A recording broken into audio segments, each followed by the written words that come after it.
I'm Naisha McCauley, and you're watching AccessTV.org.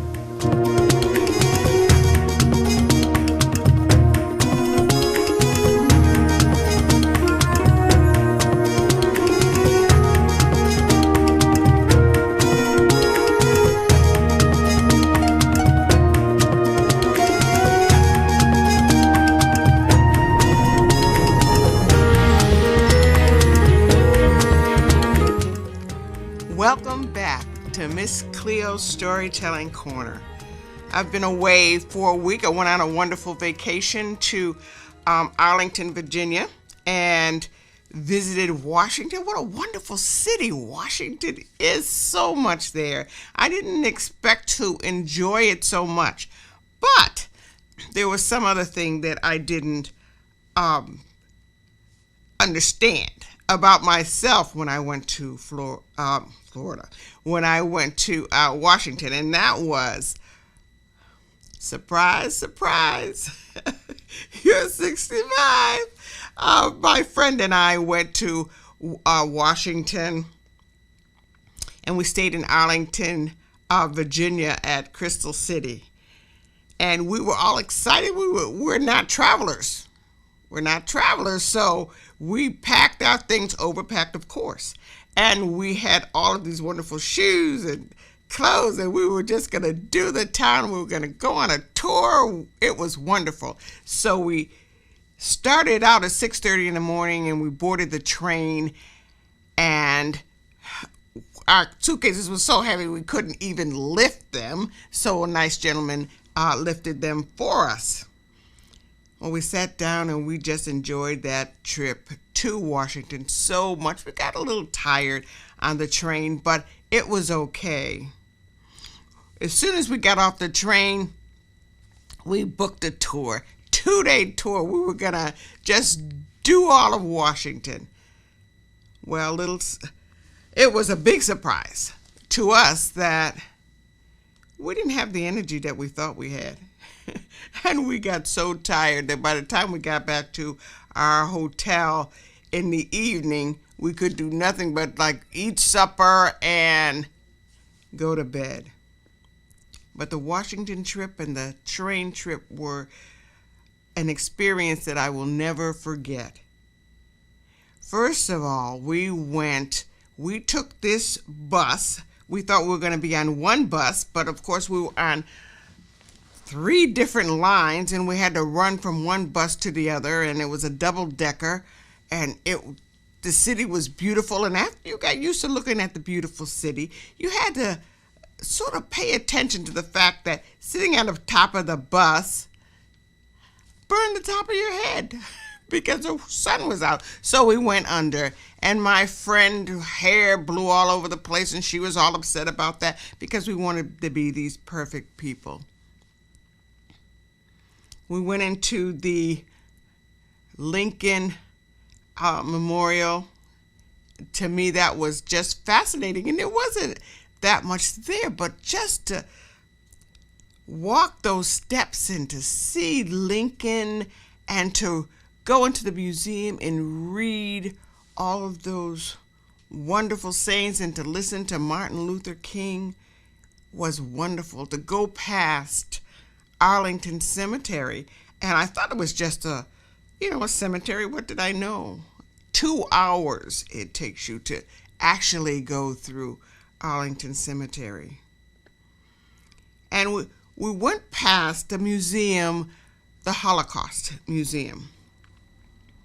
And I'm looking on this tour sheet. I said, they don't have anything about African Americans. They don't have anything about slavery here. Here's the Holocaust. Where's the African American Museum? Where's the Museum on Slavery? I was getting a little attitude. And matter of fact, I really had an attitude. I don't know if I should have had an attitude, but should we an attitude about that? How come you remember the Holocaust? You don't remember me. So I talked about my friend. I said, what's going on about here? And when I got home, I found out there is a museum, but it was not on the tour, and that was so unfortunate. So that's something that I have to research. And I think every child in America ought to go to Washington because of the history there. And there is a different kind of environment there. People, we come from Connecticut. People are very friendly there, and so many different kinds of people in there. They all talk to you. When you talk to them, I'm a talker, so I talked to many people. And one man I was talking to, he came from China, and he came from a socialist government, and we live in a capitalist government. So he was telling me he's an engineer and he's a professor at one of the colleges or universities in San Francisco. And he was telling me about San Francisco and the Chinese people. They don't really talk the same, and I really didn't understand it, nor a lot of them have the same customs. But the important thing about the Chinese, it's the writing. Not the language so much, but the writings of China. And I didn't quite understand that. And he explained all of this to me, which was very complicated to me. And I said, well, what's the difference between socialism and capitalism? And he said, when you're in socialism, everything is the same. The government plans everything. You know what your job's going to be. You know what you're going to do for the rest of your life. You know where you're going to live. And nobody's really higher than anybody else in a socialist government. So I said, what did you come to a capitalist government for? And he said, due process. And I said, due process? Do you understand that? Due process? He says, look, all over the world, he said, you can have a contract, you can make an agreement, and it may or may not come through. It may or may not happen. But if you do it in America, it is going to happen. He told me that if the Chinese want to make a contract with, say, Brazil, where would they go to make that contract? I would think it was in Brazil or China, but he said no. They go to San Francisco because America is the only country that has due process. And I'm trying to think of due process. And he says, if you have a contract in America and you write everything down and everything is on paper, it happens. I said, is that why you came to America? I came to America for due process, he said. He says, I'm a professor in a university. He's an engineer. And he says he's in this factory and he wants the machine operator is not understanding what to do. He's too slow. So he wants to show him how to do it faster. So he goes to the machine to try to show him how to do that faster. And guess what? They said, you can't touch that machine. He says, but I just want to show. He said, no. They said, no, you cannot touch that machine. And so he said, why? He said, because they have a union. You can tell him something, but you can't touch it. And he could not, it bothered him. He could not understand that because in China, he could have touched it and he could have showed him how to do it and it would have been done, but not in America. He can't touch the machine because there's a union and that guy is protected. Is that good or bad? Or I don't know. I don't know. But he told me that at a particular point, either if it's capitalism or socialism, he said corruption comes in, no matter which way you go. So it was very interesting to talk to that gentleman. I couldn't pronounce his name, but I really enjoyed his conversation and many other conversations.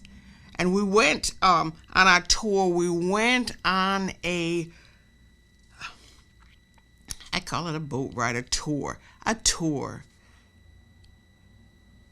and showed us all kinds of museums and things you could see in Washington. I brought some books back, and I am sorry that I didn't bring them to this week, but I'll bring them next week, about the Underground Railroad. And it is amazing to me that there are so many people in the United States that look like me that have no idea what the Underground Railroad is. So I bought several children's books back about the Underground Railroad. I wanted to bring so many other things back, but the pocketbook was getting a little light there. So I couldn't do all that I wanted to do, but I did bring back some things that I'm sure that some of my customers will love to read. And I especially focused on children's books, because when I hear our children speak and they don't know anything about it, it hurts my heart that there is so little that they know about their own people and their own past. And as I was talking to the man on the train, the Asian man on the train, he said Chinese is the basis of many Asian countries. Even Japan, they've changed all the things that are modern, but the base, they all know, even if they can't speak that same language. He said when he went to China,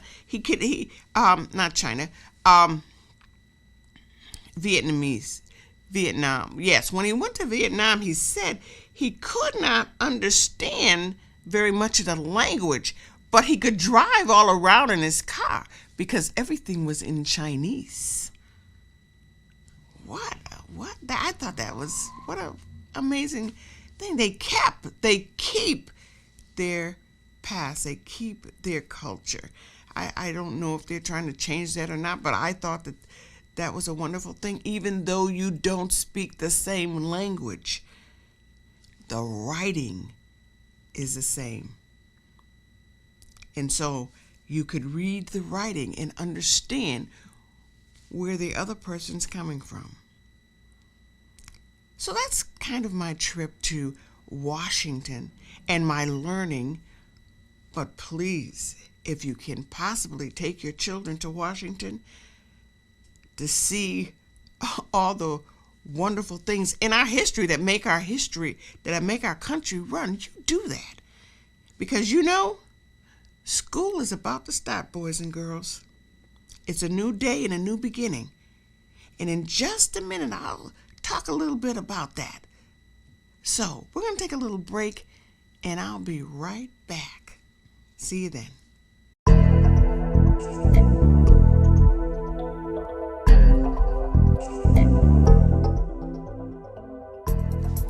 Hi, and welcome to AccessTV.org. I'm your host from Shaping the Next Generation, Naima Jackson.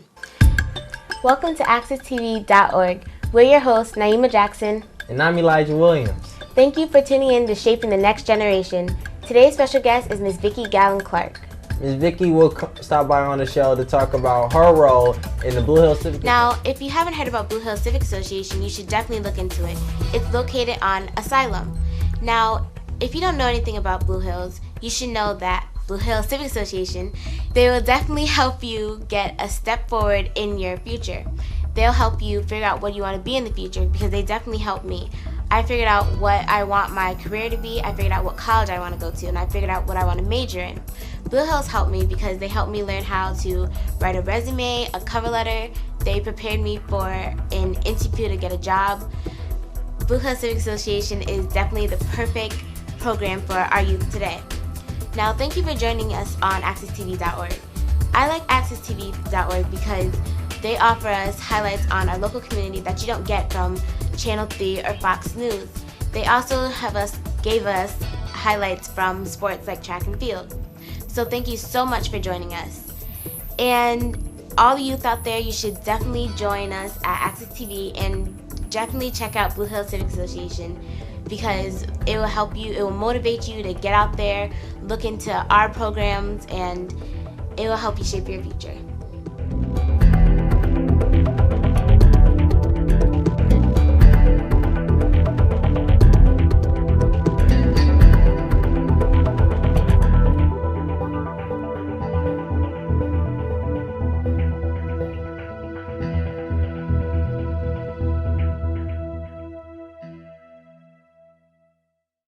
How do you judge a law firm's success?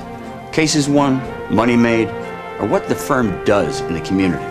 At Dressler Strickland, we know that success is just the beginning.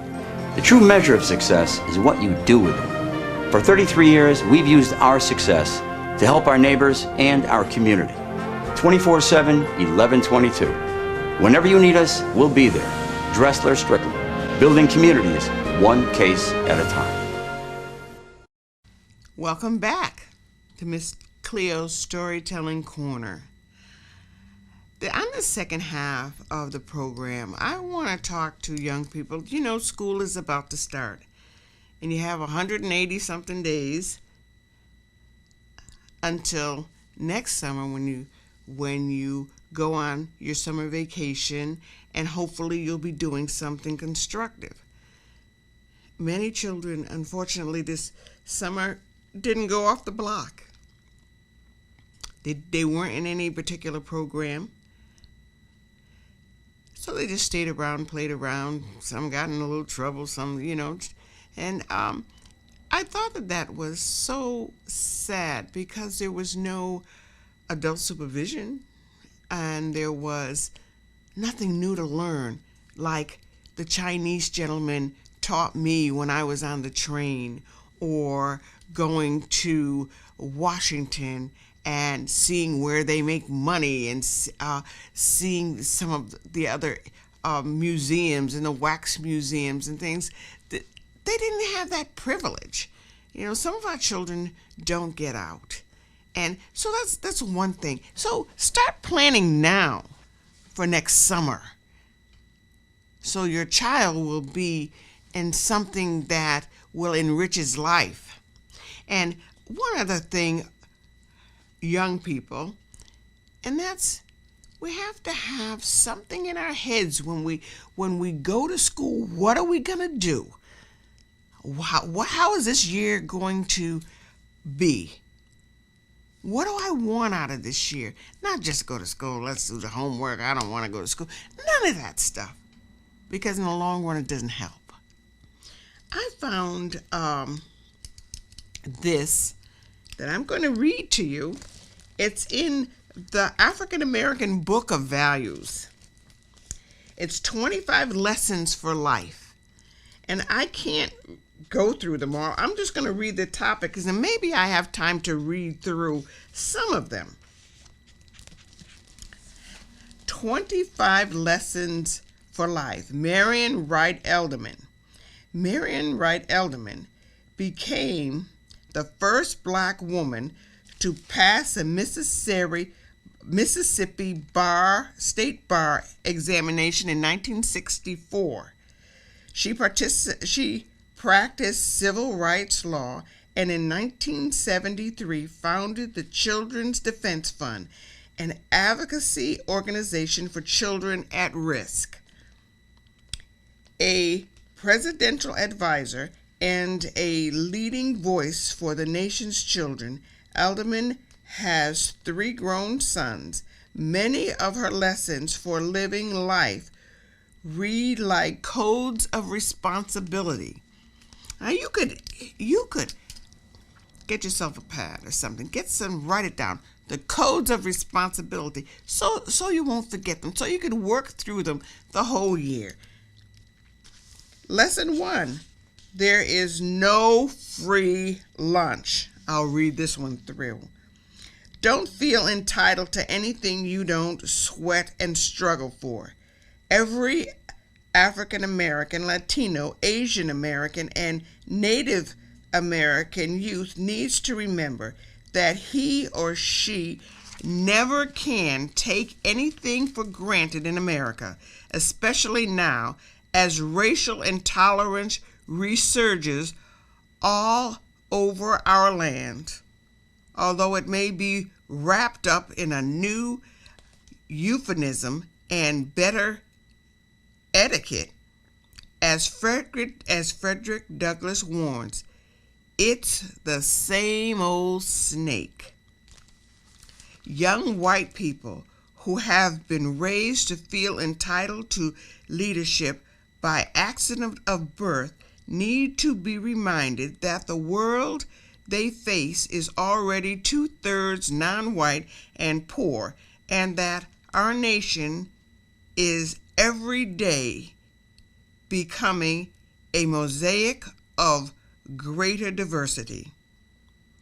Each American adult and child must struggle to achieve and not to think for a moment that America has got it made. Frederick Douglass reminded all of us that men may not get all they pay for in this world, but they must certainly pay for all they get.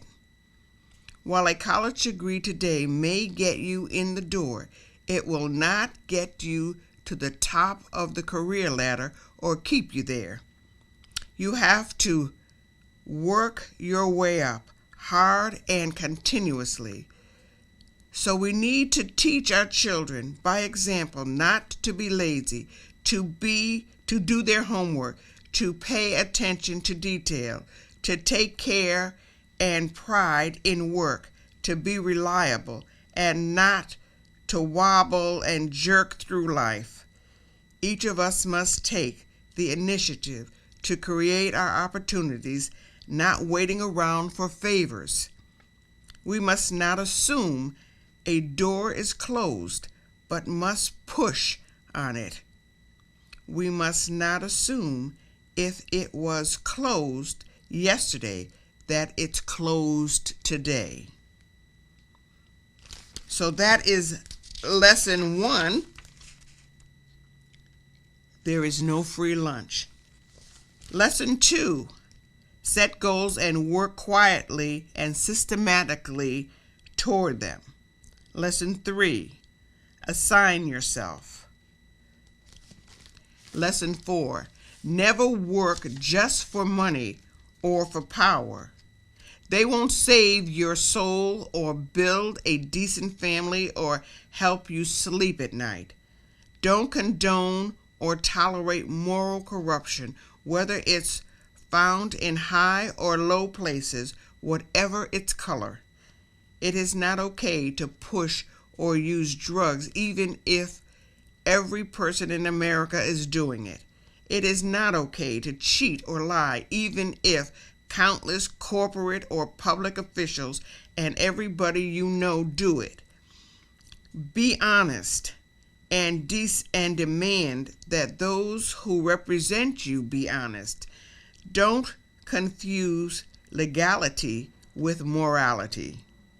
Dr. King noted that everything Hitler did in Nazi Germany was legal.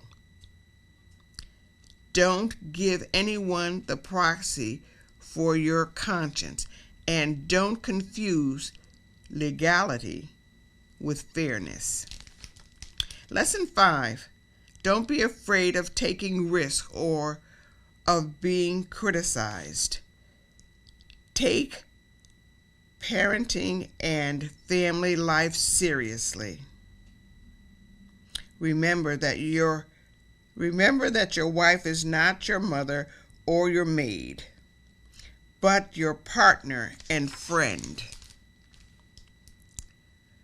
Forming families is a serious business. It requires a measure of thoughtful planning, economic stability, and commitment, particularly with the downward spiral of wage and job opportunities for young families of all races, and with the rising cost of good childcare and housing, which often require more than one employed parent. Be honest. Remember, that was 9. Lesson 10. Remember and help America. Remember that the fellowship of human beings is more important than the fellowship of race and class and gender in a democratic society. Be decent and fair and insist that others be so in your presence. Don't tell, laugh at, or in any way acquiesce to racial, ethnic, religious, or gender jokes, or to any practices intended to demean rather than enhance another human being. Walk away from them. Stare them down. Make them unacceptable in your home, religious congregation, and clubs.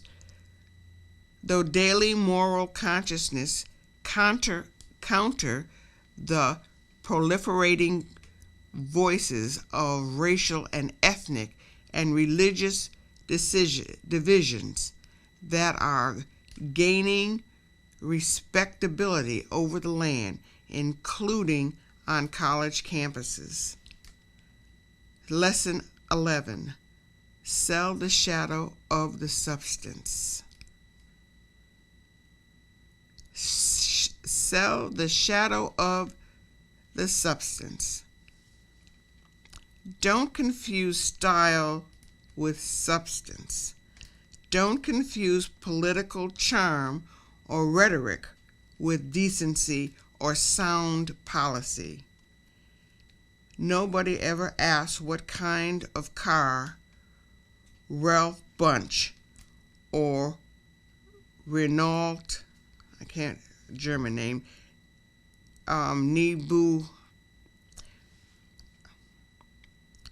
Renault, well, I don't know that word, but let me spell it to you. Niebuhr. It's a German name, so maybe you know what that is. Drove or who designed Martin Luther King Jr.'s or Dorothy Day's clothes, or who built Mary Methune's or Lloyd Garrison's house. Don't refuse style with meaning. Get your insides in order and your decisions clear first, and then worry about your clothes and your wheels. You may need them less. I didn't understand that sell the shadow of the substance, but I have it a little now. Never give up. Never think life is not worth living. I don't care how hard it gets. An old proverb reminds, when you get to your wit's end, remember that God lives there. Be confident that you can make a difference. Don't ever stop learning and improving your mind, or you're going to get left behind. And a lot of us seniors know that when it comes to the computer, or these days when our 4-year-old, we have to give the computer to our 4-year-olds so they could do something on the computer, and we say, oh no, we just can't do this. But we have to keep trying and master that computer, because it is a machine. Don't ever think it's smarter than you. It's a machine that can be conquered. Don't be afraid of hard work or of teaching your children to work. Let me say that again. Don't be afraid of hard work or teaching your children to work. Slow down and live. A lot of us need to do that. Slow down and live. I'm going to read that one. Oh, no, I don't have time, but I'm going to read you one more. Choose your friends carefully. Be a can-do, will-try person. We got to 18 of them. There's 25. Maybe I'll read you the rest some other time. But just kind of remember some of those. And they're good for me to remember and adults to remember too. Of course, there's some in there that are specifically for adults. So I will see you next week. And, we need to get together. We need to gather and be one people and help raise these children. You don't throw away everything in the past. You remember how it was in the day when Miss Lucy saw you doing something that you should not have done and your parents were not home. Let's become Miss Lucy and Mr. John, who direct our children when our parents are out working hard and doing things, helping and making a living. Let's look at those children and help those children and tell those children how to be when there's no one else around but you and me. Thank you for being with me today, and I will see you next time. And remember, read a little, write a little, dream big. I'll see you next week.